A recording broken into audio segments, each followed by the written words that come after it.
everyone. My name is Ankit Kumar. I am from Gaya, Bihar. I have done my master's in physics from IIT Delhi.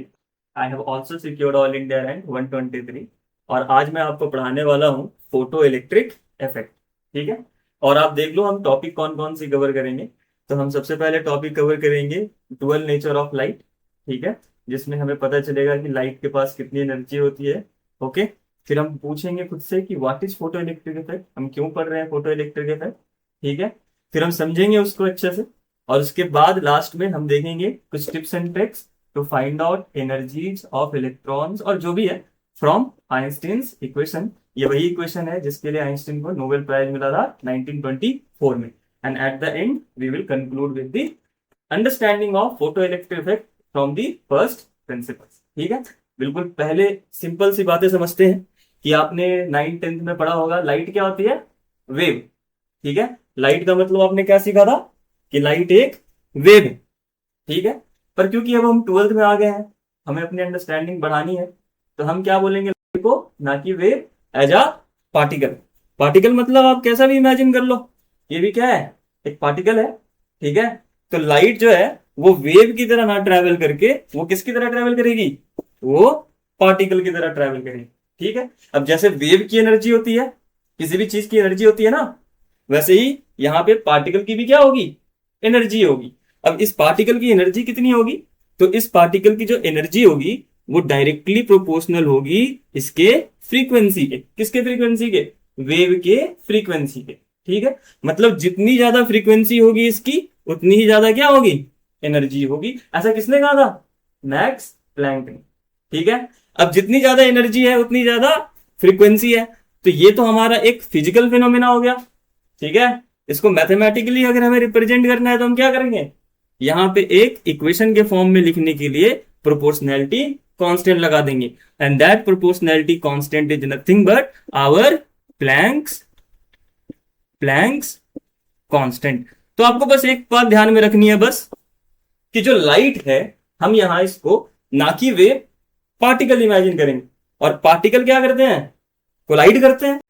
तो अब आ जाते हैं कि ये photo electric effect होता क्या है। ठीक है, फोटो इलेक्ट्रिक इफेक्ट नाम से देखो तो यहां पे आपको एक ट्रिक दिखेगी। यहां पे क्या लिखा हुआ, फोटो। फोटो मतलब जो हमने लाइट को इमेजिन किया था, व्हाट, इसको हम और भी एक नाम से बोलते हैं, इसको बोलते हैं फोटॉन्स। ठीक है, इसकी एनर्जी होती है, इसको एनर्जी पैकेट बोलते हैं, इसको क्वांटा बोलते हैं, और एक और नाम है इसका फोटॉन्स। अभी बता दिया था इसकी एनर्जी किसके इक्वल होगी, h times of mu. Mu where, mu is the frequency. ठीक है, बस इतना समझो, ये फोटॉन्स हैं, पार्टिकल्स हैं। ठीक है, मैंने भी समझाया था ये पार्टिकल है। ठीक है, और ये पार्टिकल किसी भी एक सरफेस पे जो कि मेटल का हो, मान लो ये सरफेस है जो कि क्या है, मेटल का है। ठीक है, अब मेटल का सरफेस है मतलब क्या, इस पे इलेक्ट्रॉन्स होंगे, फ्री इलेक्ट्रॉन्स होंगे। ठीक है, वो क्या होंगे, बाइंडेड विद द सिस्टम, वो सिस्टम से बंधे हुए होंगे, यहां पे बंधे हुए होंगे, यहां बंधे हुए होंगे। ठीक है, अब जो लाइट है ना, जो ये पार्टिकल्स हैं, ये छोटे छोटे पार्टिकल्स हैं। ठीक है, ये पार्टिकल्स हैं, ये आके क्या कर रहे होंगे, जैसे ये है मेरा बोर्ड। ठीक है, ये मान लो बोर्ड है हमारा, ये मेटल है, आई बात समझ में, ये मेटल है, और इस पे बहुत सारे यहाँ पे क्या है, इलेक्ट्रॉन्स इस मेटल पे ऐसे रखे हुए हैं। अब इस मेटल पे इलेक्ट्रॉन्स रखे हुए हैं, और ये है मेरी लाइट, ये है मेरी लाइट के पार्टिकल्स, ये मेरा इलेक्ट्रॉन, ये मेरी लाइट की पार्टिकल फोटोन। अब लाइट का पार्टिकल क्या कर रहा है, ऐसे आ रहा है और आकर के इस फोटोन से, सॉरी इस इलेक्ट्रॉन से टकरा रहा है।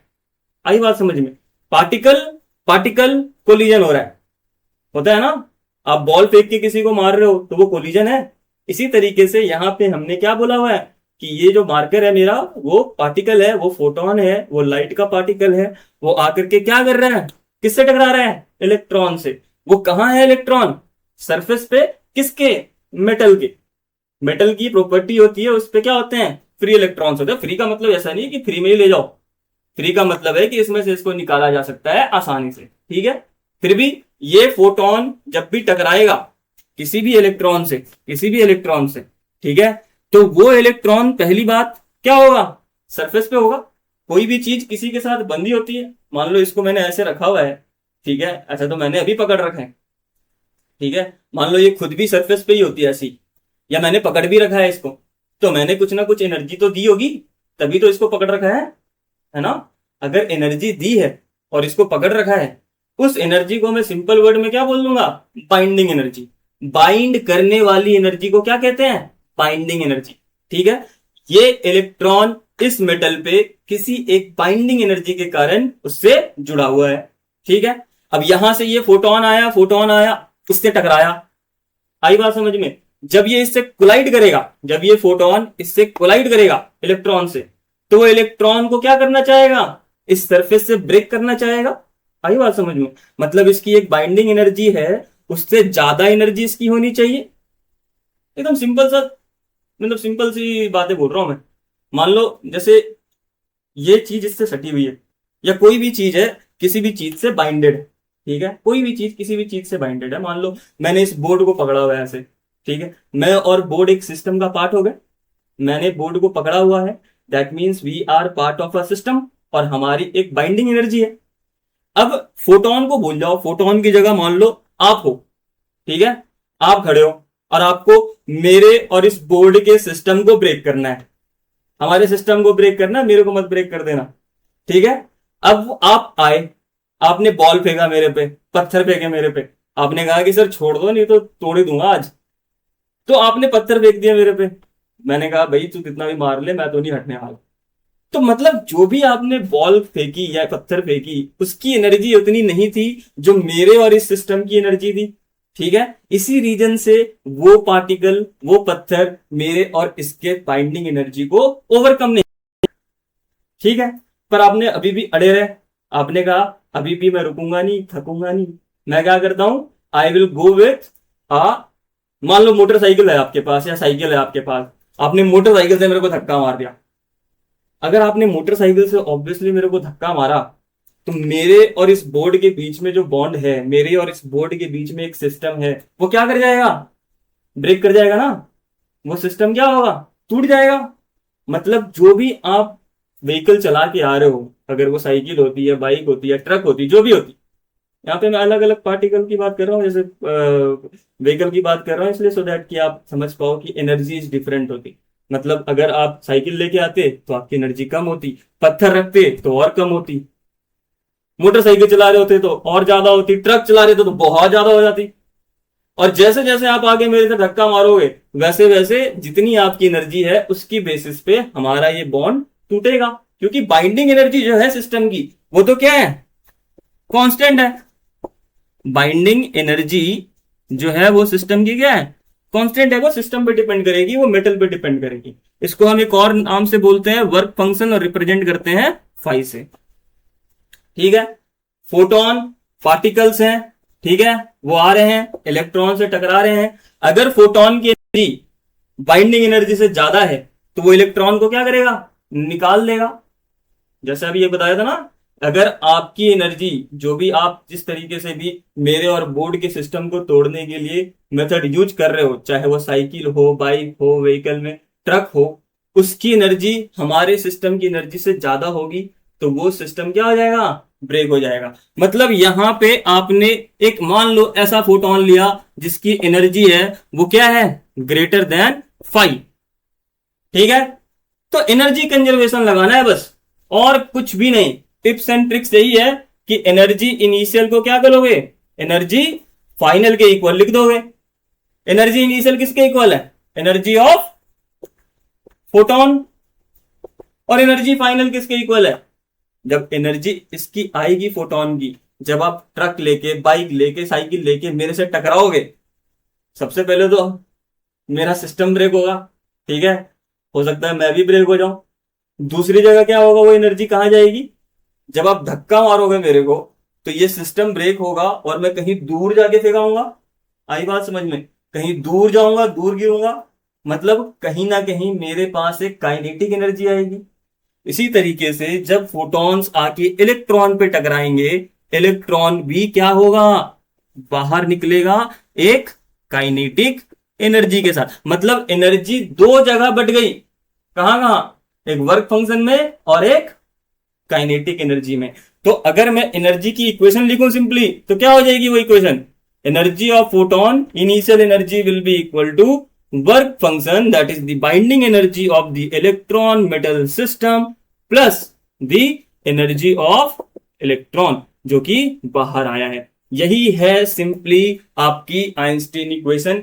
टिप्स क्या है, ट्रिक्स क्या है इसकी, तो आपको सिर्फ इतना याद रखना है कि एनर्जी हमेशा कांस्टेंट रहती है, कंजर्व रहती है। गॉड, यूनिवर्स, भगवान, जो भी आप बोलना चाहो, उन्होंने इस दुनिया को, इस ब्रह्मांड को इसी तरीके से बनाया है कि ना ही आप एनर्जी क्रिएट कर सकते हो, ना ही एनर्जी डिस्ट्रॉय कर सकते हो।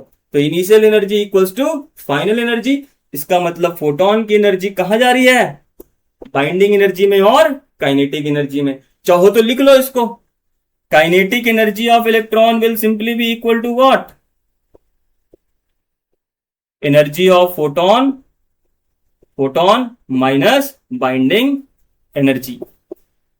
आई बात समझ में। अब ज्यादा काइनेटिक एनर्जी कब होगी, सिस्टम की वर्क फंक्शन की वैल्यू तो क्या है, कांस्टेंट है। वो एग्जांपल याद है कि क्यों लिया था मैंने, साइकिल से आके टकरा रहे हो, ठीक है, तो क्या पता इतनी एनर्जी अभी भी नहीं है तुम्हारे सर में, इतनी हिम्मत है कि क्या करूं मैं, कहूं हटो कुछ नहीं होना मेरे को। फिर तुम्हारा माथा घूम गया, कहा कि नहीं सर ऐसे तो नहीं रुकूंगा मैं लेके आता हूं बाइक, और तुम बाइक से धक्का मार रहे हो मेरे को, तो ऑब्वियस है क्या होगा, मैं पीछे गिर जाऊंगा। तो उसमें मेरे पास काइनेटिक एनर्जी होगी। साइकिल वाले में क्या पता मेरे पास कोई एनर्जी बचती ही नहीं, हो सकता है सिस्टम ब्रेक ही हो जाता पर कोई एनर्जी बचती नहीं। पत्थर वाले में तो मेरी एनर्जी और बाइंडिंग एनर्जी जो भी है वो क्या थी, पत्थर की एनर्जी से ज्यादा थी। ट्रक वाले केस में क्या होगा, ट्रक आकर के मेरे को धक्का मारेगी तो क्या होगा, मैंने जो इसको पकड़ रखा है क्या पकड़ के रख पाऊंगा क्या, सोच के देखो, नहीं रख पाऊंगा ना, मतलब कहीं दूर जाके गिरूंगा, है ना। मतलब जितनी ज्यादा फोटोन की एनर्जी, जितनी ज्यादा एनर्जी आएगी इस फोटोन की और इस इलेक्ट्रॉन पे धक्का मारेगी, जितनी ज्यादा एनर्जी आकर के इसको धक्का मारेगी उतनी ही ज्यादा तेजी से इलेक्ट्रॉन भी क्या होगा, बाहर आएगा। ठीक है, मतलब kinetic energy will depend upon the energy of photon, क्योंकि अलग अलग मेटल के लिए एक बार आपने मेटल चुन लिया तो आपकी बाइंडिंग एनर्जी क्या हो जाएगी, फिक्स हो जाएगी। इसको एक छोटे से एग्जांपल से समझते हैं कि कैसे हम निकालेंगे the kinetic energy of an electron. तो ठीक है, अभी हमने समझ लिया काइनेटिक एनर्जी की वैल्यू सिंपली किसके इक्वल है, काइनेटिक एनर्जी की वैल्यू सर सिंपली एनर्जी के डिफरेंस के इक्वल है, क्योंकि ना एनर्जी क्रिएट कर सकते हैं ना डिस्ट्रॉय कर सकते हैं। एनर्जी क्रिएट नहीं कर सकते, डिस्ट्रॉय नहीं कर सकते, मतलब एनर्जी का सिर्फ फॉर्म चेंज होगा। ये फोटोन की एनर्जी किसमें चेंज हुई थी, काइनेटिक एनर्जी और work function that is binding energy में। बाइंडिंग एनर्जी को उस तरफ लेके गया मैं तो ये माइनस में हो गया। तो kinetic energy of electron was depending upon energy of photon minus the work function. अब कोई पूछता है एक छोटा सा एग्जांपल कि मान लो सर मैंने एक क्वेश्चन देखा था जिसमें वर्क फंक्शन जो है वो मटेरियल का इक्वल था 2 इलेक्ट्रॉन वोल्ट, ठीक है, और मेरे को बोल रहे थे कि ये जो लाइट है उसकी वेवलेंथ है 400 नैनोमीटर और वो आके टकरा रही है इस मेटल से। तो आप मेरे को बता सकते हो क्या कि इलेक्ट्रॉन जो बाहर निकलेगा उसकी एनर्जी कितनी होगी। बहुत सिंपल सी बात है, क्या करेंगे, काइनेटिक एनर्जी ऑफ इलेक्ट्रॉन निकालनी है ना, सिंपल से देख लो क्या कर लेंगे। सबसे पहले तो एनर्जी ऑफ फोटोन लिखना है। एनर्जी ऑफ फोटोन का मतलब Max Planck equation. Max Planck ने क्या कहा था, एनर्जी ऑफ फोटोन की वैल्यू किसके इक्वल होती है, एच सी बाई लैम्डा या एच, पिछली बार एच न्यू लिखा था तो यहां पे एच सी बाई लैम्डा लिख लिया, क्योंकि वेवलेंथ दे रखी है, फ्रीक्वेंसी दे रखी होती, क्या लिखते, फ्रीक्वेंसी के टर्म्स में लिखते। अब एच सी बाई लैम्डा दिया हुआ है आपको और आपको सी की वैल्यू पता है और एच की वैल्यू पता है। अब उतना नहीं लिखना आपको, आपको एकदम सिंपल सा ट्रिक बताऊंगा मैं जो आपको याद कर लेना है। ये H और C की वैल्यू हमने पहले से कैलकुलेट कर ली है इलेक्ट्रॉन वोल्ट के टर्म्स में, और उसकी वैल्यू आपको याद रखनी है हमेशा। उसकी वैल्यू होती है 1240 इलेक्ट्रॉन वोल्ट नैनोमीटर। आई बात समझ में, this will be the value of Hc by lambda in terms of electron volt nanometre. देखो आसान कितना हो गया, काइनेटिक एनर्जी पूछी ना, काइनेटिक एनर्जी मतलब एनर्जी ऑफ फोटोन, तो 1240 electron volt nanometre divided by कितनी है value of lambda, 400 nanometre. Minus किससे करना है, वर्क फंक्शन से, और वर्क फंक्शन की वैल्यू किसके इक्वल है, वर्क फंक्शन की वैल्यू है 2 इलेक्ट्रॉन वोल्ट के इक्वल। कर लेते हैं, ये जीरो से ये जीरो क्या हो गया, कैंसिल। 4 से 124 कितनी बार में कटेगा, 31, और 10 और था तो वैल्यू क्या हो गई, 3.1। मतलब काइनेटिक एनर्जी ऑफ इलेक्ट्रॉन की वैल्यू होगी 3.1 electron volt minus 2 electron volt. मतलब जो इलेक्ट्रॉन निकलेगा वो क्या होगा, 1.1 इलेक्ट्रॉन वोल्ट से निकले। आई बात समझ में। तो ये है हमारा काइनेटिक एनर्जी का सिंपल सा फॉर्मूला। लग रहा होगा सिंपल सा कि एनर्जी ही तो हमने बैलेंस किया है, पर बहुत बड़ी चीज है ये, बहुत बड़ा थॉट था ऑफ आइंस्टाइन, जिसके लिए उनको ये नोबेल प्राइज भी मिला था। ठीक है, तो कंक्लूजन क्या है,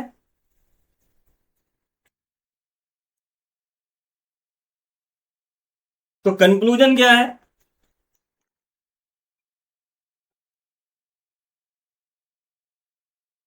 कंक्लूजन क्या है, लाइट को हमें क्या मानना है, पार्टिकल।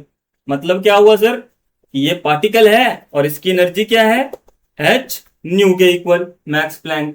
ठीक है, अब वो पार्टिकल क्या कर रहा, वो किसी एक मेटल सीट पे जो यहाँ पे इलेक्ट्रॉन्स हैं रखे हुए binded with the system with work function phi, उनसे आगे क्या कर रहा, टकरा रहा।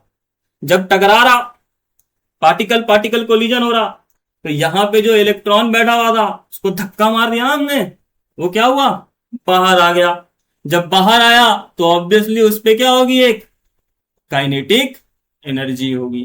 ठीक है, कुछ नहीं किया, एनर्जी ऑफ फोटोन को एनर्जी ऑफ बाइंडिंग एनर्जी और एनर्जी ऑफ काइनेटिक एनर्जी से इक्वेट कर दिया। Energy initial should be equal to energy final. तो यहां पे energy of photon will simply be equal to binding energy phi plus kinetic energy. बस ये बात ध्यान में रखनी है और आपको कोई भी प्रॉब्लम नहीं होगी इस थ्योरी को, इस पार्ट को समझने में। न्यूमेरिकल्स भी बहुत आसानी से हो जाएंगे। बस याद रखना है एच सी बाई लैम्डा की वैल्यू किसके इक्वल होती है, 1240 इलेक्ट्रॉन वोल्ट नैनोमीटर। ठीक है, चलो।